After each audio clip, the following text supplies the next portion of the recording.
Snow White and Rose Red. A poor widow once lived in a little cottage with a garden in front of it, in which grew 2 rose trees, one bearing white roses and the other red. She had 2 children, who were just like the 2 rose trees. One was called Snow White and the other Rose Red, and they were the sweetest and best children in the world, always diligent and always cheerful. But Snow White was quieter and more gentle than Rose Red. Rose Red loved to run about the fields and meadows, and to pick flowers and catch butterflies. But Snow White sat at home with her mother and helped her in the household, or read aloud to her when there was no work to do. The 2 children loved each other so dearly that they always walked about hand in hand whenever they went out together, and when Snow White said, "We will never desert each other," Rose Red answered, "No, not as long as we live." And the mother added, "Whatever one gets she shall share with the other." They often roamed about in the woods gathering berries and no beast offered to hurt them. On the contrary, they came up to them in the most confiding manner. The little hare would eat a cabbage leaf from their hands, the deer grazed beside them, the stag would bound past them merrily, and the birds remained on the branches and sang to them with all their might.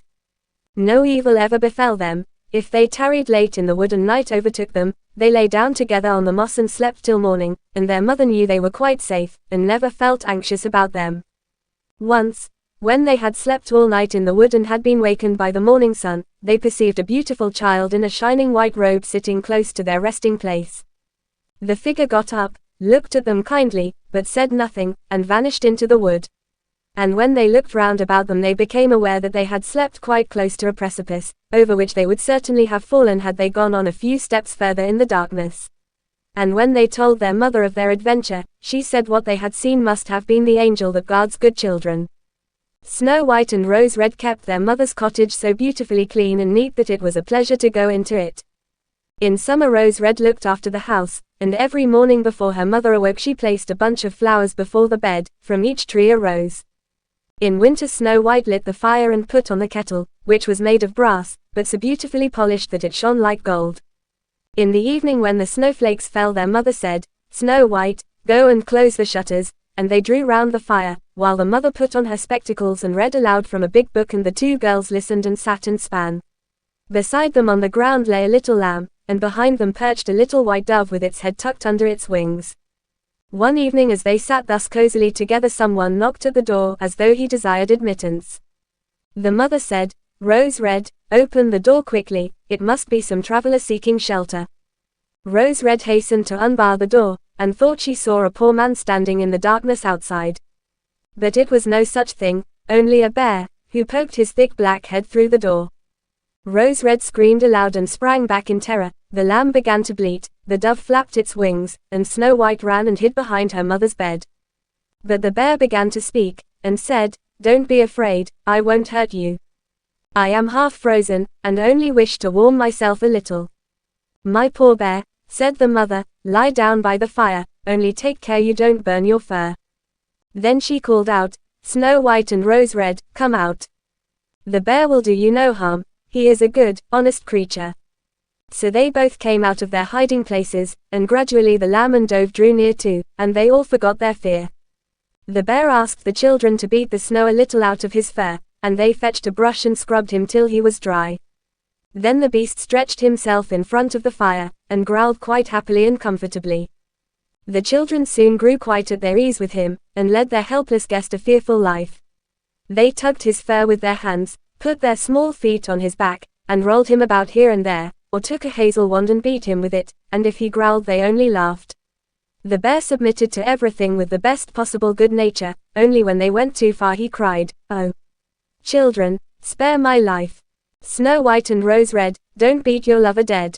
When it was time to retire for the night, and the others went to bed, the mother said to the bear, "You can lie there on the hearth, in heaven's name. It will be shelter for you from the cold and wet." As soon as day dawned the children led him out, and he trotted over the snow into the wood. From this time on the bear came every evening at the same hour, and lay down by the hearth and let the children play what pranks they liked with him, and they got so accustomed to him that the door was never shut till their black friend had made his appearance. When spring came, and all outside was green, the bear said one morning to Snow White, "Now I must go away, and not return again the whole summer." "Where are you going to, dear bear?" asked Snow White. "I must go to the wood and protect my treasure from the wicked dwarfs. In winter, When the earth is frozen hard, they are obliged to remain underground, for they can't work their way through.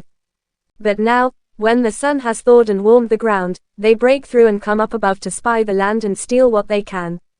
What once falls into their hands and into their caves is not easily brought back to light. Snow White was quite sad over their friend's departure, and when she unbarred the door for him, the bear, stepping out, caught a piece of his fur in the door knocker, and Snow White thought she caught sight of glittering gold beneath it, but she couldn't be certain of it, and the bear ran hastily away, and soon disappeared behind the trees. A short time after this the mother sent the children into the wood to collect faggots. They came in their wanderings upon a big tree which lay felled on the ground, and on the trunk among the long grass they noticed something jumping up and down, but what it was they couldn't distinguish. When they approached nearer they perceived a dwarf with a wizened face and a beard a yard long. The end of the beard was jammed into a cleft of the tree, and the little man sprang about like a dog on a chain, and didn't seem to know what he was to do. He glared at the girls with his fiery red eyes, and screamed out, "What are you standing there for? Can't you come and help me? What were you doing, little man?" asked Rose Red. "You stupid, inquisitive goose," replied the dwarf. "I wanted to split the tree, in order to get little chips of wood for our kitchen fire. Those thick logs that serve to make fires for coarse, greedy people like yourselves quite burn up all the little food we need. I had successfully driven in the wedge, and all was going well, but the cursed wood was so slippery that it suddenly sprang out, and the tree closed up so rapidly that I had no time to take my beautiful white beard out, so here I am stuck fast, and I can't get away, and you silly, smooth-faced, milk and water girls just stand and laugh. Ugh, what wretches you are." The children did all in their power, but they couldn't get the beard out. It was wedged in far too firmly. "I will run and fetch somebody," said Rose Red. "Crazy blockheads," snapped the dwarf, "what's the good of calling anyone else? You're already too many for me. Does nothing better occur to you than that?" "Don't be so impatient," said Snow White, "I'll see you get help," and taking her scissors out of her pocket she cut off the end of his beard. As soon as the dwarf felt himself free he seized a bag full of gold which was hidden among the roots of the tree, lifted it up, and muttered aloud, "Curse these rude wretches, cutting off a piece of my splendid beard." With these words he swung the bag over his back, and disappeared without as much as looking at the children again. Shortly after this Snow White and Rose Red went out to get a dish of fish. As they approached the stream they saw something which looked like an enormous grasshopper springing toward the water as if it were going to jump in. They ran forward and recognized their old friend the dwarf. "Where are you going to?" asked Rose Red. "You're surely not going to jump into the water." "I'm not such a fool," screamed the dwarf.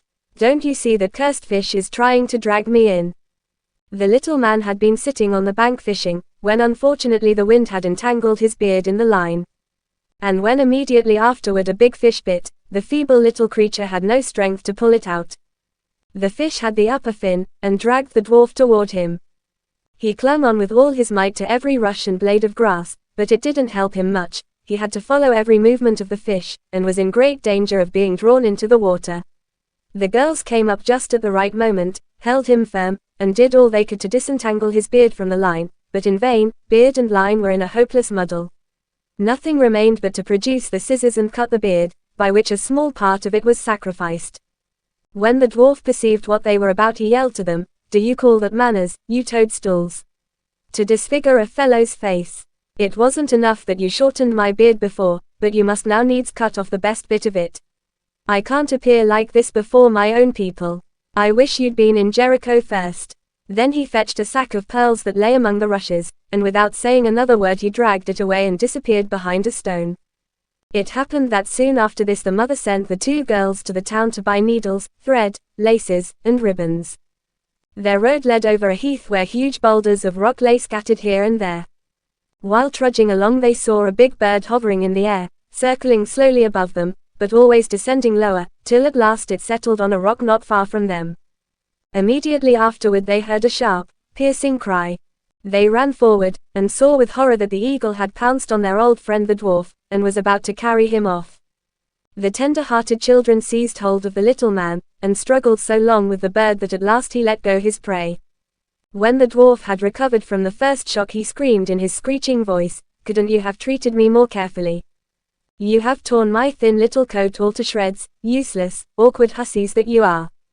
Then he took a bag of precious stones and vanished under the rocks into his cave. The girls were accustomed to his ingratitude, and went on their way and did their business in town. On their way home, as they were again passing the heath, they surprised the dwarf pouring out his precious stones on an open space, for he had thought no one would pass by at so late an hour. The evening sun shone on the glittering stones, and they glanced and gleamed so beautifully that the children stood still and gazed on them. "What are you standing there gaping for?" screamed the dwarf, and his ashen grey face became scarlet with rage. He was about to go off with these angry words when a sudden growl was heard, and a black bear trotted out of the wood.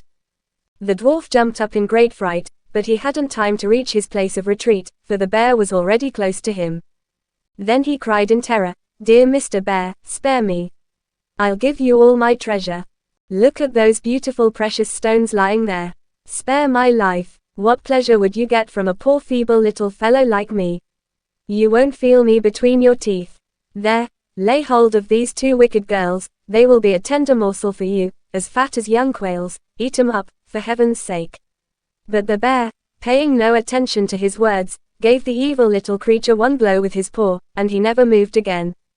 The girls had run away, but the bear called after them, "Snow White and Rose Red, don't be afraid.